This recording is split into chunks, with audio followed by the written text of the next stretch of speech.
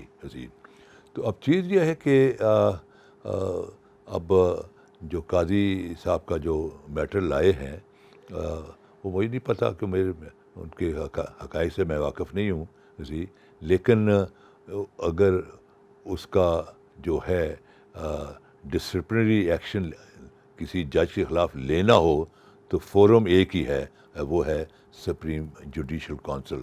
یہ اپنا چودھری افتخار کے زمانے میں وہ موومنٹ چل رہی تھی تو لے گئے تھے سپریم کورٹ میں معاملہ. وہ میں سمجھتا ہوں کہ وہ آئین کی بالکل غلط تشریح تھی، اور کیونکہ اس وقت ہنگامہ آئی تھی ملک کے اندر تو کام چل گیا. لیکن نارمل حالات میں جو only competent body under the constitution is the supreme judicial council. تو اب وہ جو میٹر جو ہے اگر وہ پینڈنگ تھا تو پھر اس کو وہیں ریفر کرنا پڑے گا تاکہ فائنلی اس کا فیصلہ یا تو سزا میں ہو جائے یا بریت میں ہو جائے. جی سر، جیسا بالکل آپ نے بڑے واضح طور پر ایک بار پھر آرٹیکل 209 کی جو ہے وہ واضح طور پر اسے بیان کر دیا کہ آرٹیکل 209 کیا کہتا ہے. لیکن سر آپ کو یاد ہوگا کہ جس طرح سپریم کورٹ نے جسٹس قاضی فائز عیسیٰ صاحب کے خلاف جو ریفرنس تھا اسے پہلے کل عدم قرار دیا تھا، اور ایک بار پھر میں ریپیٹ کر رہا ہوں کہ اس کے بعد پھر جب سپریم کورٹ نے ہی FVR کو لکھا کہ تحقیقات کی جائیں پراپرٹی کے حوالے سے اور جو بھی کوشچنس تھے ان کو چیک کیا جائے، لیکن پھر بعد میں اسے بھی کویش کر دیا گیا. لیکن سر سوالات تو آج بھی زندہ ہیں. کیا سوالات دبائے جا سکتے ہیں؟ یقینی طور پر کہا جا سکتا ہے کہ سپریم جوڈیشل کونسل کو ہمیشہ سے کراس کیا جا رہا ہے اس کیس میں، اور ایک بار پھر کیا جا سکتا ہے کیونکہ سوال تو وہی ہیں، جواب نہیں آ رہے. اس کا میں نے ذکر کر دیا نا کہ یہ چودھری افتخار کے جب وہ اس کے خلاف ریفرنس آیا تھا تو وہ اس وقت پورے ملک میں ہنگامہ آئی تھی. وکلا کے روز کسی نہ کسی شہر سے نکل رہے تھے تو وہ ڈفرینٹ انوائرمنٹ تھی. تو جب ملک کے اندر ہنگامہ آرائی ہو تو قانون وغیرہ اور آئینی شکیں بھی کمپرومائز ہو جاتی ہیں. تو وہ اس وقت یہ کمپرومائز ہوگی. بٹ یہ اس کو کہتے ہیں کانسٹیٹیوشنل انجینئرنگ، کہ آپ نے کانسٹیٹیوشنل انجینئرنگ کر کے ایک راستہ بنا لیا. نہیں، اس میں راستہ ہے ہی نہیں. اس میں ایک ہی راستہ ہے، وہ ہے سپریم جوڈیشل کونسل. وہ ہی طے کرے گی کہ آیا جو اکیوزڈ جو بندہ ہے جس کے خلاف یہ ریفرنس آیا ہے وہ گلٹی ہے یا بے گناہ ہے. تو اس کا فیصلہ صرف سپریم جوڈیشل کونسل کرے گی. اور پھر 2011 نے تو بات ہی کلیئر کر دی. 2011 نے تو کوئی اگر شک و شبہ تھا وہ بالکل کلیئر کر دیا کہ سپریم جوڈیشل کونسل کا فیصلہ کسی پاکستان کی عدالت میں دوبارہ چیلنج نہیں ہو سکتا. کہ کوئی اپیل یا ریویو کے ذریعے بالکل چیلنج نہیں ہو سکتا. That acquire the finality. ٹھیک ہے سر، اب تھوڑا سا پروگرام کو آگے بڑھاتے ہیں اور بات کرتے ہیں الیکشن کمیشن کی کارکردگی کے حوالے سے بھی. اب الیکٹرانک ووٹنگ کا سر بار بار ذکر ہو رہا ہے کہ الیکٹرانک ووٹنگ مشین کا استعمال کیا جانا چاہیے. حکومت پاکستان چاہتی ہے کہ الیکٹرانک ووٹنگ مشین کا استعمال کیا جائے، اپوزیشن چاہتی ہے کہ نہیں کرنا چاہیے. الیکشن کمیشن نے بھی اس کی مخالفت کر دی، اور ہم نے دیکھا ہے کہ جس طرح اس وقت جو موجودہ وزیر ہیں جناب اعظم سواتی صاحب، انہوں نے بڑی شدید تنقید کی ہے الیکشن کمیشن پر بھی. آپ کیا کہیے گا سر کہ آخر کیا وجہ ہے کہ اس کا استعمال نہیں ہو سکتا؟ کیونکہ سپریم کورٹ تو یہ 2020 میں ریفرنس 1 میں بھی واضح طور پر کہہ چکی ہے کہ ماڈرن ٹیکنالوجی کی طرف جا کر اس کو استعمال کیا جانا چاہیے. تو پھر آپ کو نہیں لگتا کہ ایک طرف یہ عدالتی احکامات کی دھجیاں بھی الیکشن کمیشن اڑا رہا ہے؟ پھر پرابلم کیا ہو سکتی ہے؟ دیکھیں، یہ سارا جو ہے بدقسمتی سے یہ ایک شک و شبہات کی جو انوائرمنٹس ملک کی سیاست میں آ چکی ہوئی ہیں کہ کسی کو کسی پر یقین اور اعتبار کا فقدان ہو چکا ہوا ہے. یہ تمام چیزیں ہوتی ہیں جب ملک کے اندر ایک میچورٹی ہو، ایک سوبرائٹی ہو، ایک قانون اور آئین کا احترام ہو. لیکن جہاں ذاتیات آ جائیں اور لوگ بٹ جائیں پارٹیوں کے اندر، گروہوں کے اندر، گروہ بندی کے اندر، تو وہاں یہ چیزیں ڈیولپ نہیں ہوتی. یہ پازیٹیو قسم کی جو ٹریڈیشنز ہیں جو دوبار کی دنیا میں ہیں وہ ہمارے ہاں اس لیے نہیں ڈیولپ ہوئیں کہ ہمارے ہاں گروہ بندی بڑی ہے. آپ دیکھیں کہ پیپلز پارٹی کسی اور طرح سے انٹرپریٹ کر رہی ہے, نون والے کسی اور طرح کر رہے ہیں, گورنمنٹ والے کسی اور طرح کر رہے ہیں. حالانکہ یہ اس کا ایزی طریقہ یہ ہے کہ آپ بیٹھ جائیں ٹیبل پہ اور ٹیبل پہ بیٹھ کر ڈائلاگ کریں. دنیا میں بنیادی اصول یہی ہے کہ جہاں مسائل آ جائیں اور مسائل حل طلب ہوں اور حل نہ ہو رہے ہوں, تو اس کا ایک ہی طریقہ ہے اپنا سیاست میں, وہ ہے ڈائلاگ. کہ جو ڈفرینٹ پارٹیز ہیں جن کے ڈفرینٹ پوائنٹ آف ویوز ہیں وہ ٹیبل پہ بیٹھ جائیں اور گفت و شنیز سے کوئی درمیانی راستہ نکالنے کی کوشش کریں. وہ درمیانی راستہ یہاں نکل نہیں رہا. گورنمنٹ جو ہے وہ اپنی ہر درمی کہہ رہی کہ نہیں یہ مشین ہی ہوگی. اپوزیشن والے کہہ رہے نہیں اس میں یہ خرابی ہے, اس میں یہ خرابی ہے, کہ مشین کے پیچھے تو بندہ ہی ہوگا, اور اگر وہ بندہ ہی مشین صحیح نہیں چلا رہا تو مشین کیا جواب دے گی؟ وہی جواب دے گی جو بندہ اس کو فیڈ کر رہا ہے. سو پوزیشن یہ ہے کہ اس وقت ایک کنسنسس نہیں ڈیولپ ہو رہا, اور اس کی بنیادی وجہ یہی ہے کہ یہ جماعتیں جو ہیں وہ ٹیبل پر آ کے بیٹھ نہیں رہیں, اور ایک ڈائلاگ کا, ایک قومی ڈائلاگ کا آغاز نہیں ہو رہا. سر جیسے آپ نے ذکر کیا الیکشن کمیشن کی کارکردگی کے حوالے سے بھی, سپریم کورٹ کے ریفرنس 1 کا بھی آپ نے جو ہے وہ تفصیلی طور پر اس کو بیان کیا ہے. سر یہ بتائیے گا, جب قانون کی بات کرتے ہیں, قوانین کی بات کرتے ہیں, کیونکہ آپ تو 1973 کے آئین کے خالق بھی ہیں اور آپ نے بڑی قریب سے آئین کو پڑھا ہے, دیکھا ہے, سمجھا ہے, تو کیا آئین میں جو آرٹیکلز ہیں ان کا استعمال صرف چند جگہوں پہ ہی لاگو ہوتا ہے یا نہیں ہوتا ہے؟ کیونکہ جب الیکشن کمیشن کی کارکردگی کی بات کی جاتی ہے تو لگ تو یہ رہا ہے کہ آئین کا آرٹیکل 62 اور 63 جو ہے مکمل طور پر الیکشن کمیشن ناکام ہو گیا ہے اس سارے معاملات میں وضع کرنے میں. تو آپ کس طرح دیکھ رہے ہیں آئین کے آرٹیکل 62 اور 63 کو, اور بالخصوص اگر یہ کہوں کہ الیکشن کمیشن کی کارکردگی, تو کیا وہ ناکام کہنا غلط ہوگا اسے؟ دیکھیں بات یہ ہے کہ ایک جو آرٹیکل ہے اس میں ہے کوالیفیکیشن, کہ جب تک یہ کوالیفیکیشن نہیں ہوگی آپ جو ہے آپ کسی بھی الیکٹڈ باڈی کے کینڈیڈیٹ نہیں بن سکتے. دوسری ہے کہ اس میں جو اپنی خامیاں, کہ اگر آپ میں خامیاں ہیں, آپ میں ڈسکوالیفیکیشنز ہیں, تو جب تک وہ ڈسکوالیفیکیشنز آپ کے ساتھ چپکی ہوئی ہیں, آپ کے ساتھ لگی ہوئی ہیں, جب تک وہ ڈسکوالیفیکیشن ختم نہیں ہوں گی آپ کسی نہ قومی اسمبلی کے, نہ صوبائی اسمبلی کے, نہ سینٹ کے جو ہیں امیدوار نہیں بن سکتے. تو یہ آئین نے چیزوں کو بڑی کلیئرٹی دے دی ہے. ایک جو ہے کوالیفیکیشن ہے, دوسری ڈسکوالیفیکیشن ہے, اور ان کی ترتیب وار ان کی ساری اس کا ذکر کر دیا گیا ہے. تو اب چیز یہ ہے کہ اس کو فالو کرنا جو ہے وہ کینڈیڈیٹ کا بھی کام ہے, کہ کینڈیڈیٹ اپنے نامینیشن پیپر فائل کرنے سے پہلے خود اگر پڑھا لکھا تو خود ایگزامن کرے, نہیں ہے تو کسی لائر کو انگیج کر کے بتائے کہ یہ ہیں میری پلس پوائنٹس اور یہ میرے ہیں منفی پوائنٹس, ان کو ذرا دیکھو گئی کہ اس میں کوئی ایسا پوائنٹ تو نہیں جو کہ قانون کی زد میں آتا ہے. تو جب آپ اس کو ڈسکس کر لیں اور کلیئرٹی آ جائے تو پھر آپ فائل کر دیں. ورنہ پھر یہ ہے کہ اگر جب اسکروٹنی ہوتی ہے اپنے پیپرز کی, جانچ پڑتال جسے کہتے ہیں, تو جانچ پڑتال میں دوسرا جو اپوزٹ کینڈیڈیٹ ہوتا ہے وہ آپ کی ساری خامیاں لے کے آیا ہوتا ہے, اور وہ پھر وہاں اس کا تذکرہ کرتا ہے, اور ریٹرننگ آفیسر جو ہوتا ہے وہ آپ کے اس آبجیکشنس کو بغور آئین اور قانون کی روشنی میں اس کو ایگزامن کرتا ہے, اور اگر ان میں سے کوئی شک جو ہے آپ کو منفی طور پر اس کا اطلاق ہوتا ہے تو آپ ڈسکوالیفائی ہو جاتے ہیں. لیکن سر وہی بات ہے جب آرٹیکل کی بات کرتے ہیں, کیونکہ قانون سمجھنے والے سمجھتے ہیں کہ قانون میں کون کون سے ایسے نکات ہیں کہ جن کو بہترین طریقے سے استعمال کیا جاتا ہے. لیکن معذرت کے ساتھ سر یہاں پہ میں آپ کا وقت لیتے ہوئے یہ جاننا چاہوں گا, اور چاہوں گا کہ ناظرین کے لیے بھی امپورٹنٹ ہو. 18ویں ترمیم کا ہم 12 بار ذکر سنتے ہیں کہ 18ویں ترمیم بڑی بینیفیشری رہی, صوبوں کو اختیارات دے دیے گئے, لیکن ساتھ ہی کچھ جگہوں پہ آپ کو لگتا ہے کہ بڑا نقصان بھی ہوا ہے, کیونکہ جب کسی ادارے کے ہیڈ کو سلیکٹ کرنا ہوتا ہے, الیکٹ کرنا ہوتا ہے, تو اس کے لیے بڑا ایک لمبا پروسیجر ہوتا ہے. جیسے کسی شادی کے لیے آپ جا رہے ہیں, کسی رشتے کے لیے جا رہے ہیں, اتنی تحقیقات کا عمل تو ہوتا ہے, لیکن فیصلے کرنا مشکل ہوتا ہے پبلک ہولڈر اداروں میں یا پوزیشن کے لیے. اور ٹھیک اس کی مثال ہمیں نظر آتی ہے الیکشن کمیشن میں چیف الیکشن کمشنر کی تعیناتی کے حوالے سے بھی. حکومت مانتی ہے تو اپوزیشن نہیں مانتی, اپوزیشن مانتی ہے تو حکومت کو کہیں کوئی اور پوائنٹ نظر آ رہا ہوتا ہے. تو آپ کو نہیں لگتا کہ 18ویں ترمیم کو سیاست دانوں نے اپنے مفادات کے لیے استعمال کیا ہے کہ جب وہ حکومت میں ہو تو وہ اپوزیشن کو ٹف ٹائم دے سکے, جب اپوزیشن حکومت میں ہو تو وہ پھر اپوزیشن کو ٹف ٹائم دے سکے؟ تو اس کو کہنا غلط نہ ہوگا کہ انہوں نے اپنے ہی مفادات کے لیے اپنی مرضی کے پوائنٹ اس میں ڈال کے 18ویں ترمیم کو استعمال کیا ہے؟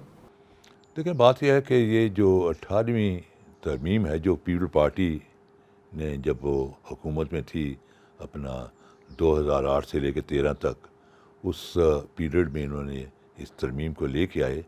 یہ ترمیم جو ہے پاکستان کے لیے کوئی سود مند ثابت نہیں ہوئی. اب آپ کا میں تھوڑا سا میں ذکر کر دوں, ابھی یہ کووڈ تھا, بیماری تھی, وبا ہے, ملک میں پھیلی ہوئی ہے, وہاں بھی فیڈرل گورنمنٹ کا پوائنٹ آف ویو اور ہے, سندھ گورنمنٹ کا اور ہے, اور کہیں ان میں یکسوئی نظر نہیں آتی, حالانکہ بیماری ہے, اور وہاں تو یکسوئی ہونی چاہیے, کم از کم دکھوں میں تو یکسوئی ہونی چاہیے. تو بتائیے کہ جب مال کا بٹوارا ہوگا تو وہاں جہاں دکھوں میں جو یکسوئی نظر نہیں آتی, ایک یکسوئی والا ماحول نظر نہیں آتا, تو وہ جب لوٹ مار کا جب سیزن شروع ہوگا وہاں کیسے ہوگی؟ سو پاکستان میں یہ جو ہے جس کو پروونشل اٹانومی کہتے ہیں, اور جس قسم کی اٹانومی 18ویں ترمیم میں اپنا یہ رضا ربانی قسم کے جو فیک قسم کے انٹلیکچوئلز ہیں انہوں نے دی, اس سے پاکستان کو تقویت نہیں ہوئی, پاکستان کی سیاست کو, پاکستان کی جمہوریت کو استحکام نہیں ملا, بلکہ کمزوریاں سامنے آئیں. مثلا آپ تعلیم ہی دیکھ لیجئے کہ تعلیم میں آپ نے نصاب جو ہے وہ آپ نے صوبوں کو دے دیا. اب نصاب جو ہے وہ سانچہ ہے, اس سانچے میں جو چیز ڈالیں گے اس سانچے کے مطابق اس کی شکل ہو جائے گی. مثلا علی گڑھ جو سید احمد خان نے یونیورسٹی کھڑی کی, پہلے ایم اے کالج تھا, محمدن اورینٹل کالج, پھر اس کو یونیورسٹی میں کنورٹ کر دیا گیا. تو وہاں جو پڑھ کے نکلتا تھا وہ چاہے اپنا صوبہ سرحد کا عبدالرب نشتر ہوتا تھا, چاہے وہ اپنا بلوچستان کا کوئی سردار ہوتا تھا, یا پھر کوئی وہ اپنا بنگال کا سور وردی یا اے کے فضل الحق ہوتا تھا, یا پھر وہ کوئی اپنا نواب محمد اسماعیل خان یو پی سے ہوتا تھا. ان سب پر حالانکہ ڈفرینٹ کلچر, ڈفرینٹ زبانوں والے لوگ تھے, لیکن پر چھاپ جو تھی وہ علی گڑھ کی تھی. اور اگر آپ علی گڑھ کی تحریک کو علیحدہ کر دیں تو پاکستان کی تاریخ آپ کو نظر نہیں آتی. جو پاکستان ہے پاکستان کے سکے کا ایک رخ جو ہے وہ اپنا علی گڑھ موومنٹ ہے, اور اس کا دوسرا رخ جو ہے وہ پاکستان موومنٹ ہے. تو چیز یہ ہے کہ آپ نے یہ جو ہے اپنا کیریکولم جو ہے, نصاب جو ہے وہ صوبوں کو دے دیا. تو 20-25 سال کے بعد یہاں سے ان تعلیمی اداروں سے کوئی پاکستانی ذہن کا بندہ نہیں نکلے گا, یا کوئی بلوچی ذہن کا نکلے گا, یا کوئی سندھی ذہن کا نکلے گا, یا پٹھان ذہن کا نکلے گا, اس میں سے پاکستانی ذہن کا نہیں, کیونکہ آپ نے اس کو صوبائیت میں بانٹ دیا. حالانکہ یہ جو ہے کیریکولم جو ہے یہ مرکز میں ہونا چاہیے تھا, تاکہ ایٹ اے سینٹرل لیول پر ایک پاکستانی تشخص پیدا کیا جائے, تاکہ اگلے 20-25 سال میں اگر کہیں کوئی سکم رہ بھی گیا لوگوں کے ذہنوں میں, ان کی سوچ میں, تو وہ سکم دور کر کے ان کو اس سانچے میں ڈال دیا جائے جو سانچہ ہے پاکستان کی استقامت کا, پاکستان کی سربلندی کا, پاکستان کی عظمت کا. سر کچھ لوگوں کے ذہن میں یہ سوال بھی آتا ہے کہ الیکشن کمیشن کا جو کردار ہے وہ اتنا منصفانہ نہیں ہے, بیلنس کردار نہیں ہے. وہ کبھی ایک جماعت کو سپورٹ کرتا ہے تو کبھی دوسری جماعت کو سپورٹ کرتا ہے. تو آپ کو لگتا ہے کہ جو الیکشن کمیشن نے جو مخالفت کی ہے الیکٹرانک ووٹنگ مشین کی, وہ ٹھیک مخالفت کی ہے؟ کہ جس طرح کا عنصر پیش کیا جا رہا ہے کہ یہ نہیں ہوگا تو یہ ہوگا, ایلفی ڈالیں گے تو سسٹم کام نہیں کرے گا. اور جیسے فواد چودھری نے بھی واضح طور پہ کہا کہ عمران خان صاحب کی واضح ہدایات آ گئی ہیں کہ اپوزیشن کو ان کے ساتھ مل کے مشورے کے ساتھ اس پروسیس کو آگے لے جانا ہے. تو الیکشن کمیشن کے اس بیان کے بعد کیا ویلیو رہ جاتی ہے تمام چیزوں کی؟ کیا وہ منصفانہ کردار ادا کر رہا ہے؟ آپ کو ایسا لگتا ہے؟ دیکھیں بات یہ ہے کہ الیکشن کمیشن جو ہے وہ اس کا کوئی ٹیکنیکل ریزن ہوں گے، ورنہ تو کوئی ریزن نظر نہیں آتے اسی ٹیکنیکل. تو they should give a demonstration, machine کو وہاں لے جائیں اور وہاں جو مشین کو آپریٹ کرنے والے یا جن لوگوں نے اس مشین کو بنایا ہے ان کی ایک پریزنٹیشن دے دیں. اور اگر وہ پریزنٹیشن لوگوں کو سمجھ آ جائے، پولیٹیکل پارٹی کو بھی، الیکشن کمیشن کو بھی، تو اپروو ہو جائے گا. جب تک نہیں ہوتا تو الیکشن کمیشن نے تو اپنا رول پلے کرنا ہے. دوسری یہ بھی ہے کہ دیکھیں بات یہ ہے کہ یہاں یہ جو اپنا سعید مہدی ایک سول سرونٹ تھا، وہ کوئی 10-15 سال تھی نواز شریف کا بڑا خاص الخاص سی اسپیشل سیکرٹری رہا، ساری گورنمنٹ ہی وہی رن کر رہا تھا سعید مہدی. اب سعید مہدی کا جو بیٹا ہے وہ علی احمد سی، وہ چیئرمین اپنا سی ڈی اے بھی ہے اور چیف کمشنر اپنا اسلام آباد بھی ہے. اور یہ جو ہے اپنا راجہ سکندر، جو یہ سعید مہدی کا داماد ہے. تو آپ کو کم از کم کوئی اتنی تو ذہانت اور عقل ہونی چاہیے تھی عمران خان صاحب یا آپ کی پارٹی کو، کہ وہ لوگ، وہ خاندان جس کی کہ لائلٹی جو ہے وہ نواز شریف کے ساتھ عیاں ہے، روز راشن کے ساتھ نظر آ رہی ہے. 15 سال انہوں نے مزے لوٹے ہیں نواز شریف کے ساتھ. وہ چند دنوں میں اپنی لائلٹی تبدیل کر کے آپ کے ساتھ کیسے ہو جائیں گے؟ سو therefore ایک تو اس کے ان کے چناؤ میں بھی انہوں نے غلطی کر لی. ہمیشہ جو سینسیبل لوگ ہوتے ہیں جب گورنمنٹ میں آتے ہیں تو پہلا کام یہ کرتے ہیں کہ وہ جو گورنمنٹ کے سول سرونٹ جو گورنمنٹ چلا رہے ہوتے ہیں پچھلی گورنمنٹ کو، اس کو ایک اپنا نوٹیفیکیشن کے ذریعے کہ سب کو کہتے ہیں کہ بھائی آپ سب جو ہو، جتنے فیڈرل سیکرٹریز ہو، وہ رپورٹ کرو to secretary establishment till further order. اور ان کو وہاں اپنا جو وداؤٹ اینی ڈیوٹی وہاں آفسر اپوائنٹ کر دیتے ہیں. تو پھر وہ پک کرتے ہیں، اگر 10-15 دن میں ڈھونڈتے ہیں کہ وہ کون سے آفسر تھے جن کو کہ غلط کام کرنے کے لیے کہا گیا اور انہوں نے غلط کام نہ کرنے سے انکار کر دیا کہ وہ قانون کے مطابق نہیں تھے، وہ آئین کے مطابق نہیں تھے، وہ رولز اور ریگولیشن کے مطابق تھے. انکار کر دیا گیا اور وہ پچھلی گورنمنٹ نے ان کو سزا کے طور پر کھڑے لائن کر دیا. وہ جو افسر ہیں دیٹ مین کہ دے ور آنیسٹ آفسرس. آپ ان آفسرس کو اٹھائیں اور ان آفسر کو اٹھا کے بنا دیں فیڈرل سیکرٹری بنا دیں لا کے، اور وہ جو بن جائیں گے تو وہ اس محکمے کے اندر پچھلے 8-10 سال میں جتنے بھی اچی بچی جو میں جتنی بھی اس میں ہیرا پھیریاں ہوئی ہوں گی نا، وہ ساری کی ساری آپ کو نئی گورنمنٹ کے سامنے پیش کر دیں کہ یہ پچھلے 10 سال میں یہاں یہ چیزیں غلط کاریاں ہوئی ہیں.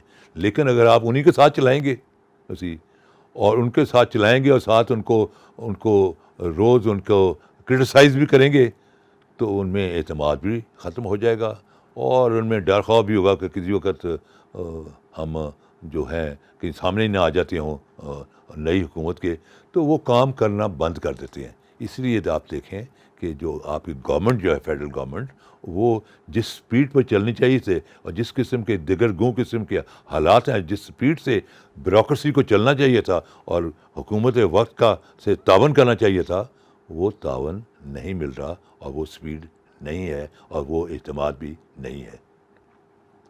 سر یہاں پہ یہ بھی جاننا چاہوں گا، کیونکہ جب آئین کی بات کی جاتی ہے، پاکستان کے قوانین کی بات کی جاتی ہے، تو الیکشن ایکٹ 2017 آرٹیکل 222 کیا کہتا ہے؟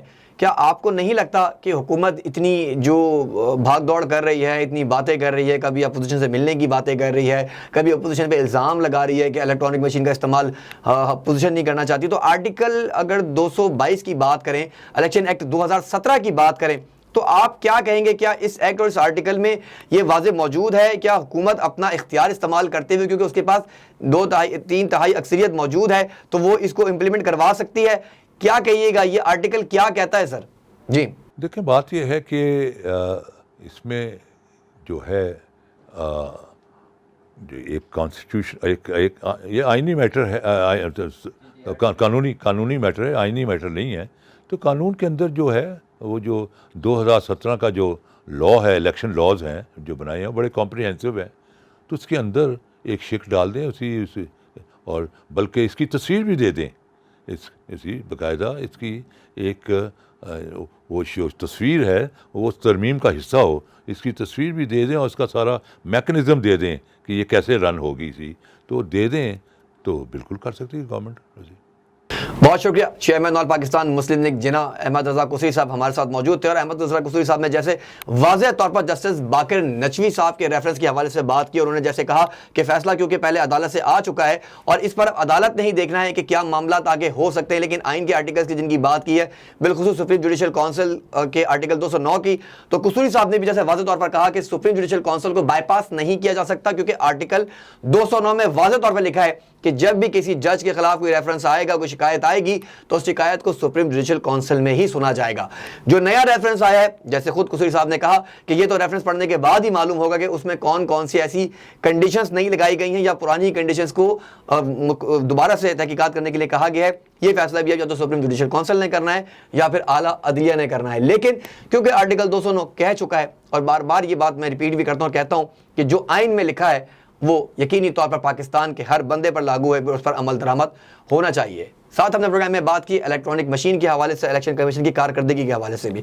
تو اس میں بھی قصوری صاحب نے جیسے کہا کہ جب الیکشن کمیشن کا ایکٹ ہے 2017, اس کا آرٹیکل 222 واضح طور پر اس میں موجود ہے کہ حکومت کس طرح اپنا حق استعمال کر سکتی ہے اور کیسے تمام چیزوں کو امپلیمنٹ کروا سکتی ہے.